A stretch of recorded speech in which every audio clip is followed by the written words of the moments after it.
एकादशी का व्रत लोग कहते हैं कि कर लिया, जान लिया, पर एकादशी के जो 18 नियम हैं उन नियम में दो व्रत का सबसे पहला नियम, एकादशी व्रत का सबसे पहला नियम है कि आप जिस दिन व्रत करो उसके एक दिन पहले भक्ति का संचार इस हृदय में करो। भक्ति का संचार इस हृदय में कर लीजिए। जिस दिन आप व्रत करो, जैसे एकादशी का व्रत कर रहे हो तो दशमी के दिन शाम का समय जब आवे, रात्रि जब होने लगे, शाम का समय आवे और रात्रि का आप जब भोजन ग्रहण करो तो उस भोजन में कोई ऐसा पदार्थ ग्रहण मत करिए जिस पदार्थ के कारण आपकी एकादशी बिगड़ जाए।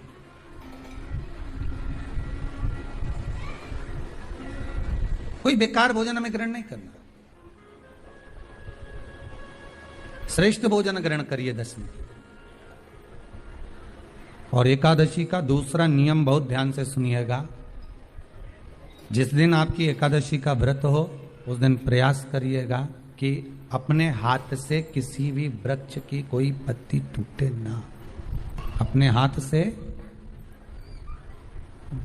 किसी भी वृक्ष की, पौधे की, किसी भी वृक्ष की पत्ती अपने हाथ से ना टूटे। बहुत ध्यान दीजिएगा महाराज।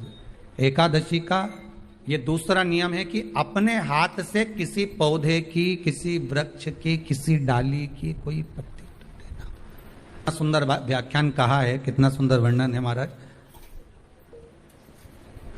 कि मात्र एकादशी का व्रत कर लेने पर, मात्र एकादशी का व्रत कर लेने पर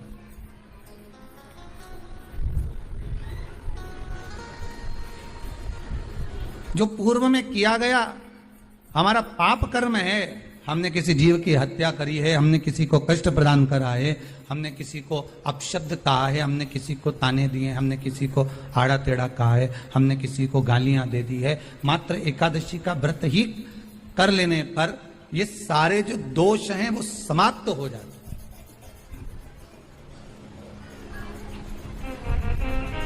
सारे दोष हमारे समाप्ति पर आ जाते हैं।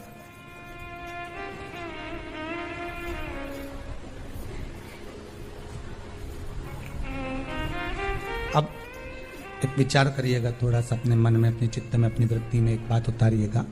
एक अपने मन में एक बात को उतार कर रखिएगा कि आप अपने पाप को, अपने पाप कर्म को जिस दिन क्षीण करने वाले हो, समाप्त करने वाले हो, अपने पाप को आप जिस दिन समाप्ति पर लेकर जा रहे हो तो उसके एक दिन पहले आपको प्रसन्नता होना चाहिए कि नहीं होना चाहिए कि कल मेरा पाप कटने वाला है, कल मेरा पाप समाप्त होने वाला। जो मैंने पाप कर्म करा है वो समाप्त होगा, जो मैंने पाप कर्म करा है वो कल समाप्त हो जाएगा। तो एक दिन पहले आपके चेहरे पर प्रसन्नता हो कि ना हो?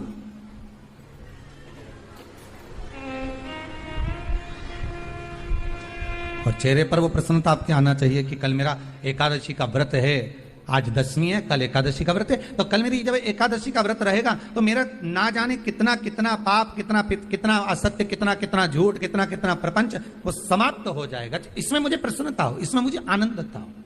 कहा गया कि प्रयास करिएगा कि एकादशी के दिन कोई वृक्ष की, कोई डाली की, फल की कोई पत्ती ना तोड़ी जाए। क्यों? तो कहा अगर उस पत्ती को हम तोड़ देते हैं, वृक्ष की पत्ती को या क्यारे में लगी हुई कोई डाली की पत्ती को हम तोड़ देते हैं तो एकादशी का पुण्य फल प्राप्त नहीं होता।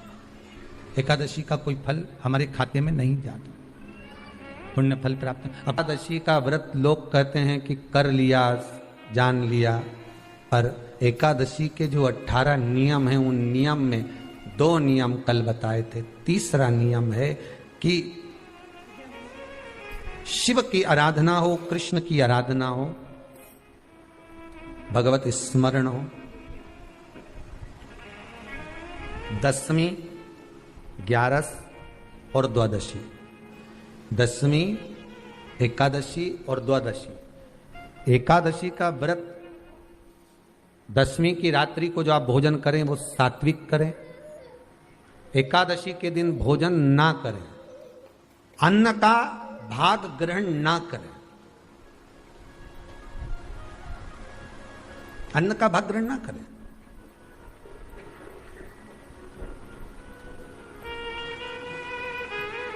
कितना सुंदर कहा है महाराज जी। यदि आपके यहां पर गौ माता है, आपके घर में अगर गौ माता विराज रही है,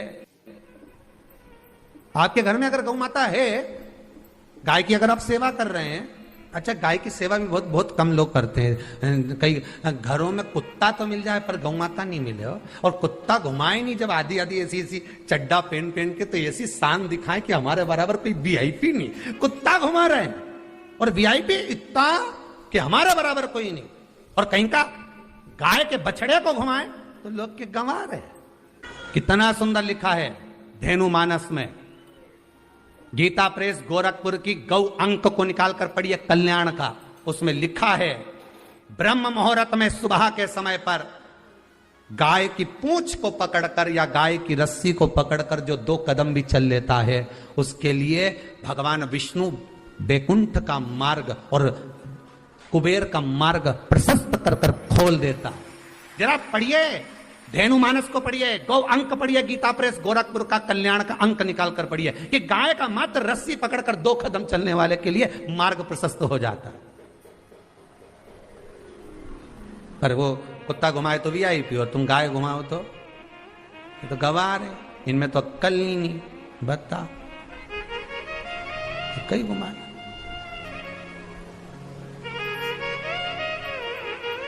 श्रेष्ठता नहीं रही भाई। समझो थोड़ा कथा को, थोड़ा चोट लगेगी हृदय को, तुम्हें बुरा लगेगा, थोड़ा सा बुरा तो जरूर लगेगा, क्योंकि चोट तो लगेगी तुम्हारे हृदय को, पर संवरना तो पड़ेगा ना, सुधरना तो पड़ेगा, अपने आप को संवारना तो पड़ेगा, सुधारना तो पड़ेगा। आज भले बुरा लग जाए तो, पर थोड़ा सा संवरना पड़ेगा कि हाँ ठीक है हमसे गलती हो रही है, इसको सुधारा कैसे जाए। तो एक काम करो ना कि कुत्ता को घुमाओ, मना नहीं करेंगे, पर साथ में गाय का बछड़ा भी लेकर जाओ, एक गौ माता को भी लेकर जाओ, सवेरे सवेरे मॉर्निंग वॉक में गाय तो घुमाओ, जरा लोग देखेंगे क्या गजब है साहब। आप तो गाय को लेके जाओगे ना तो उसी गाय के 10 लोग पाँव नहीं पड़े ना, तो बात जैसी सुबह सुबह गाय मिले कौन नहीं पाँव पड़े। गौ माता का दर्शन हो गया, छुएंगे, स्पर्श करेंगे, आनंद करेंगे, भजन करेंगे। थोड़ा सा प्रयास करिए। गौशाला में केवल गाय ना रहे, घर घर में गाय होना चाहिए।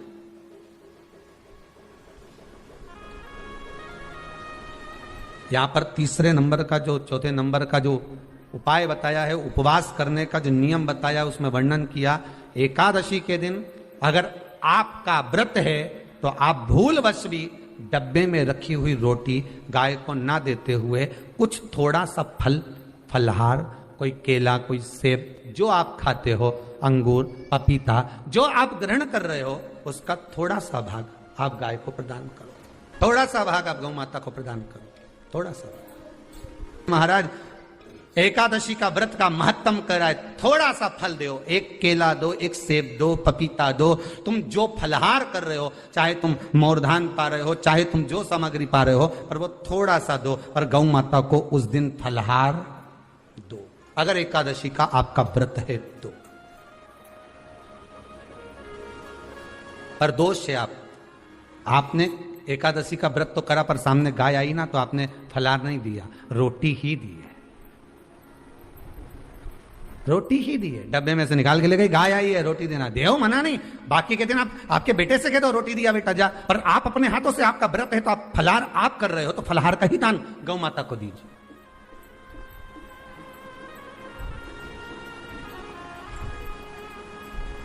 बच्चों से कह दो, जाओ सेवक से कह दो, जाओ जरा देख के आओ रोटी, पर आप फल का दान दो। महाराज 5वां वर्णन किया चतुर्थ भाव में, बन सके जितना एकादशी के दिन भगवान का ओम नमो भगवते वासुदेवाय का जाप करें, या अपने गुरु मंत्र का स्मरण करें, या जो मंत्र आपके हृदय में समाहित हो, श्री शिवाय नमस्तुभ्यम, ओम नमः शिवाय, राम कृष्ण शिव, जो मन पड़े उसका भजन करें, पर दिल से करें, जितनी देर करते बने उतना देर करें। माला पकड़ने की भी जरूरत नहीं कि माला पकड़ के बैठूं, तो घट की जिब्या से जप लो नहीं जी, वही उतना में ही पूरा हो जाए, वही बहुत है। भाई उतना आनंद दे जाएगा। 5वां नियम कहा, जिस दिन आपका व्रत रहे किसी निंदक से बात ना करें। निंदक जानते हो? भाई दूज के दिन, दिवाली की जो भाई दूज होती है ना, होली दिवाली की जो दूज होती है, उनमें ऐसा गोबर का भाई दूज बनाते हैं और पास में एक चुगलखोर भी बना है और चुगलखोर के ऊपर ऐसा भाटा धर दे, एक पत्थर। अब तुम्हारे उधर रखे कि नहीं रखे हमें नहीं मालूम रहे हो, जितने आस्था पे सुन रहे हो, पर हमारे इधर तो ऐसा रहता है, गोबर का भाई बहन बनाए और उसकी पूजन करे, उसके पास में एक गोबर का चुगल चोर भी बनाए, उसके ऊपर भाटा धर दे। कथा कह रही है, कथा वर्णन कर रही है, निंदक से बात ना करें। मान लो किसी ने आकर आपको निंदा कर भी दी तो तुरंत सूर्य नारायण भगवान का दर्शन करें और 3 बार उनका दर्शन कर कर नेत्र बंद करें, तब जाकर वो निंदा जो अंदर गई है अंदर पवित्रता प्रदान करेगी, तब जाकर एकादशी का व्रत लगेगा। पहले तो प्रयास करो, अगर जो निंदा करने आता है ना तो उसको उस दिन एकादशी वाले दिन दरवाजे पे लिख दो कि चुगल चोट्टा उन अंदर नहीं आए। नहीं कि अंदर है कितना, तो तुम दरवाजे पे लिख दो कि निंदा करने वाला चुगल चोट्टा, आज एकादशी का दिन है, हमारी मम्मी का एकादशी का व्रत है, एक इतना बड़ा कंप्यूटर से निकालो, एकादशी के दिन सेलो टेप लगा के चिपका दो, चुगल चोट्टा उन अंदर नहीं आए, आज हमारा एकादशी का व्रत है। कुछ बिगड़ेगा क्या? दरवाजा अपना, घर अपना, और जिसके बुरा लगे बाहर जा, मत। पर निंदक का अगर मुख देखो तो सूर्य का दर्शन एकादशी के अंतर्गत वर्णन किया, व्रत के नियम 18, उसमें से एक नियम। फिर कहा जीव की हत्या ना करे, अगला नियम है, अपने द्वारा जीव की हत्या ना हो, प्रयास करना, किसी को कष्ट ना हो। 18 नियम में से एक नियम और, प्रयास करिएगा एकादशी जब भी करें तो द्वादशी से जुड़ी हुई करें, 10वीं से जुड़ी हुई एकादशी कम करें। जो वैष्णवों की एकादशी कौन सी होती है? जो एकादशी द्वादशी से जुड़ी हो, 10वीं से नहीं। 10वीं से जुड़ी हुई एकादशी व्रत कहलाती है और द्वादशी से जुड़ी हुई एकादशी पुण्य फल प्रदान कर कर वैष्णवों को भगवान के चरण में छोड़ आती है। इसलिए एकादशी द्वादशी से जुड़ी हुई होना चाहिए।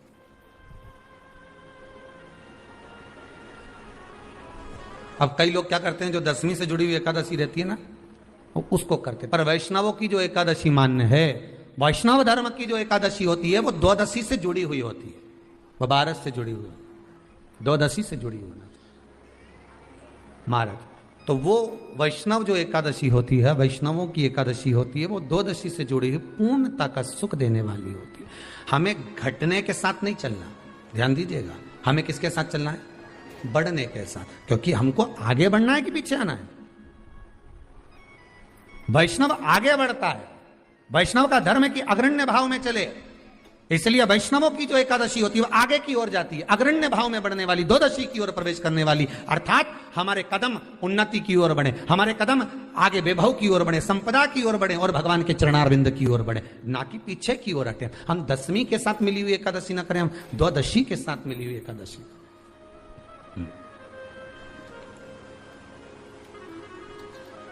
वैष्णव एकादशी। फिर अगला वर्णन किया गया महाराज, शास्त्र कहता है, अगला वर्णन जो किया गया उसमें बताया,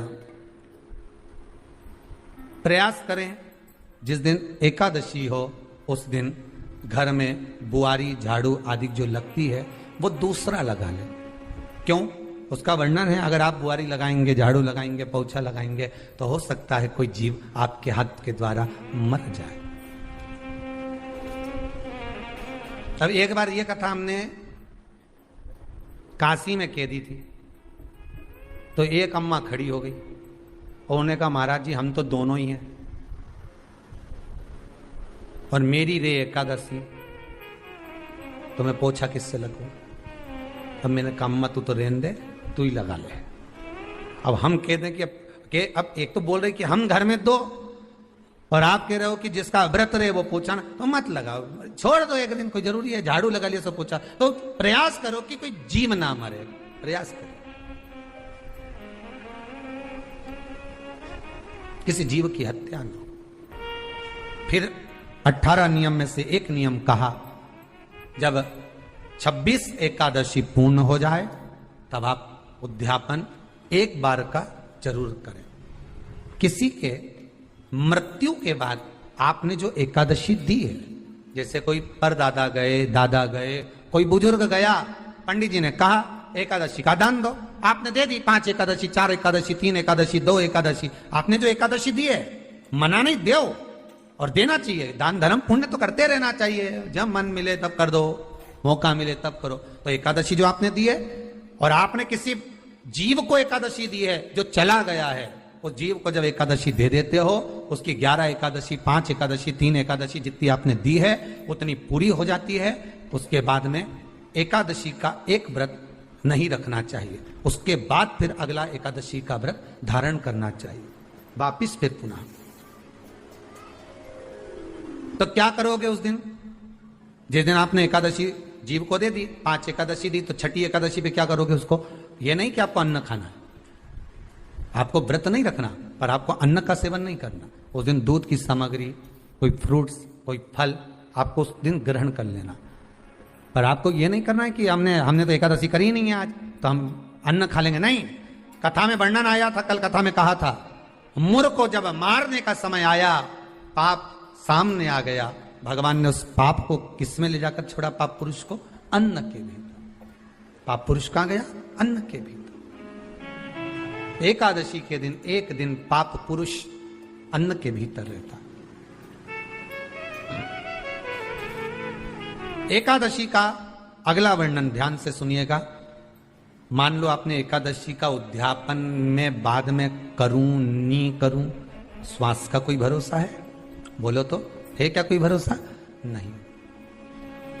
श्वास रुक जाएगी चलते चलते, क्षमा बुझ जाएगी जलते जलते, दम निकल जाएगा रोशनी का, क्या भरोसा है इस जिंदगी का? कोई भरोसा है कि आप 26 एकादशी पूरी कर पाओगे?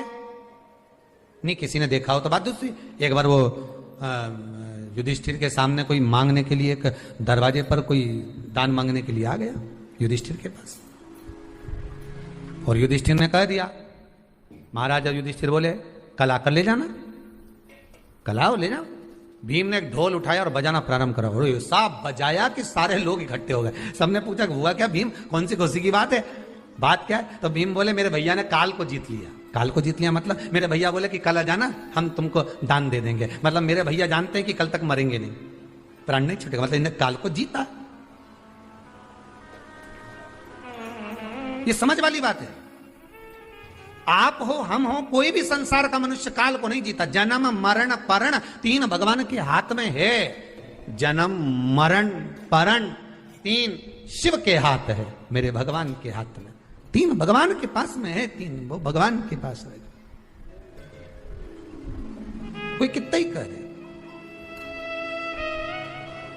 ना आपका ना हमारा, क्या भरोसा है इस जिंदगी का? है कल नहीं, क्या भरोसा? तो फिर मान लो हमने 7 एकादशी का व्रत कर लिया और उद्यापन नहीं कर पाए, 26 का इंतजार कर रहे थे और उससे पहले निपट गए, तो फिर उद्यापन ऊपर करोगे? अरे बोलो तो सही, उद्यापन कहां करोगे? सारे व्रतों में केवल एक व्रत ऐसा होता है एकादशी का, जिसका उद्यापन पहली एकादशी पर भी कर सकते हो। सारे उद्यापन में केवल एक उद्यापन ऐसा होता है, सारे व्रतों में एक व्रत का उद्यापन ऐसा होता है, वो है एकादशी का।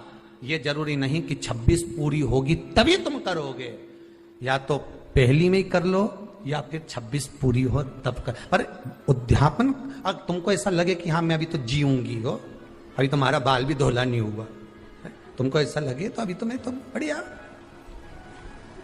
तो फिर फिर भले मत करो। पर एकादशी का नियम कह रहा है, एकादशी का यहाँ 18 नियम में से एक नियम कह रहा है कि एकादशी का उद्यापन पहली एकादशी पर भी हो सकता है, पहली पर भी कर सकता है, ये तुम्हारा मन पड़े तब। क्यों? तो पहली पर करने से क्या फल मिलेगा? तो एकादशी की नियमावली कहती है, अगर मान लो आपने पहली एकादशी पर भी उद्यापन कर लिया, इसके बाद में जितनी एकादशी करोगे वो सारी तुम्हारे खाते में जुड़ती जाएगी। मतलब बैंक में खाता खोल लो, ठीक है, खाता खोल लिया, अब जितना कमाता जाओगा उसमें डालते जाओ, जितनी कमाई करके लाओगे उसमें जमा करते जाओ। एकादशी एक बार उद्यापन पहले में भी हो गया तो बाकी का पुण्य तुम्हारे खाते में आ जाए, उसका पुण्य। एकादशी का उद्यापन बड़े महीने में माघ शुक्ल एकादशी के दिन, माघ का महीना हो, शुक्ल पक्ष की, जम के बोलिए, एकादशी हो, प्रयास करना कि आप उद्यापन करें। भले 5, 10, 11, 12 जितनी एकादशी हो जाए, 26 हो जाए तो ज्यादा अच्छी है, नहीं तो आप करें तो माघ महीने की शुक्ल पक्ष की एकादशी के दिन आप उद्यापन करें, प्रयास रखें, प्रयास करें। बड़े महीने के अंतर्गत जो उद्यापन, हाँ चतुर्मास के अंतर्गत उद्यापन नहीं होता एकादशी का, बहुत ध्यान दीजिए तुम्हारा। ये जो सावन भादो कुंवर कार्तिक जो 4 महीना होते हैं भगवान के शयन करने के, इसके अंतर्गत एकादशी का उद्यापन नहीं होता, और इसके अंतर्गत उद्यापन करना भी नहीं चाहिए एकादशी। मानो एकादशी का उद्यापन माघ महीने की शुक्ल पक्ष की एकादशी के दिन आप बहुत प्रेम से आनंद के साथ करिए महाराज। परंतु एकादशी के उद्यापन में सबसे ज्यादा अगर कुछ जरूरी होता है तो 24 तरह का नैवेद्य जरूरी होता है। कितने तरह का? 24 तरह का नैवेद्य। अब आप कहोगे गुरुजी उद्यापन हम कर रहे हैं एकादशी का, तो उसमें तो फलहार का हमें नैवेद्य बनाना चाहिए। तो फिर ये पुराण के अंतर्गत स्कंद पुराण में ये चीज लिखी है कि एकादशी का जब उद्यापन करते हैं तो 24 तरह का नैवेद्य बनाकर सिद्ध करते हैं। 24 तरह का नैवेद्य जान रख लेना, हलवा बना लो, खीर बना लो, पूड़ी बना लो, सब्जी बना लो, पकौड़ा बना लो, भजिया बना लो, ऐसे 24 तरह का नैवेद्य अलग अलग चाहिए। पर लोग क्या करते हैं, खोपरा पाक बनवा लेते हैं 1-2 किलो और 24 जगह रख देते हैं। स्वीकृत नहीं है। 24 तरह का नैवेद्य रखा जाता है। महाराज एकादशी के दिन भगवान का पूजन का पूरी तैयारी कर कर मंडल आदि बनवाकर विद्वान ब्राह्मण को बुलाकर, कर्मकांडी ब्राह्मण को बुलाकर जो भगवत सेवा में एकादशी का उद्यापन कराए, उन ब्राह्मण के चरणों को नमन कर कर, प्रणाम कर कर एकादशी का पूजन करवाइए और उस मंडल की पूजन कराकर हवन द्वादशी को कराइए। एकादशी को हवन नहीं, एकादशी के उद्यापन का जो हवन होता है वो द्वादशी को। एकादशी का उद्यापन द्वादशी को बड़े प्रेम से आप खूब आनंद से हवन पूजन कराओ। पूजन कराने के बाद, हवन कराने के बाद 26 जोड़े ब्राह्मण ब्राह्मणी के बुलाकर भोजन कराकर उनको भाव से जो आप समर्पित कर सकते हो, जितनी आपकी सामर्थ्यता हो, उस सामर्थ्यता के अनुसार आप दान धर्म पुण्य करो, आप उन्हें प्रदान करो। और बन सके तो एकादशी की रात्रि को भी जागरण करें और द्वादशी के दिन जिस दिन हवन करें उसकी भी रात्रि को कुछ जागरण करें। जागरण का मतलब पहले भी कथा में कहा, प्रदोष की कथा में वर्णन किया था। हम ये नहीं कहते कि तुम पूरी रात जगो, हमारा तो निवेदन है 15 मिनट का करो, आधे घंटे का करो, 20 मिनट का करो, पर रात्रि के समय थोड़ी देर अगर एकादशी का उद्यापन कर रहे हो तो जागरण थोड़ी सी देर अवश्य करें। नहीं कर सकते अकेले बैठकर राम नाम जप लें, भजन कर ले, पर करो।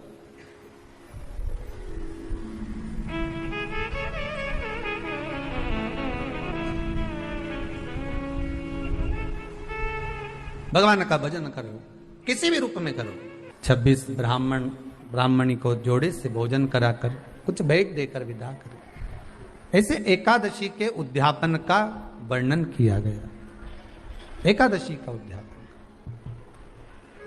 सुख प्रदान करने वाला, आनंद देने वाला, भगवत रस तत्व को संजोने वाला। महाराज शिव महापुराण की कथा में वर्णन आता है कि माता पार्वती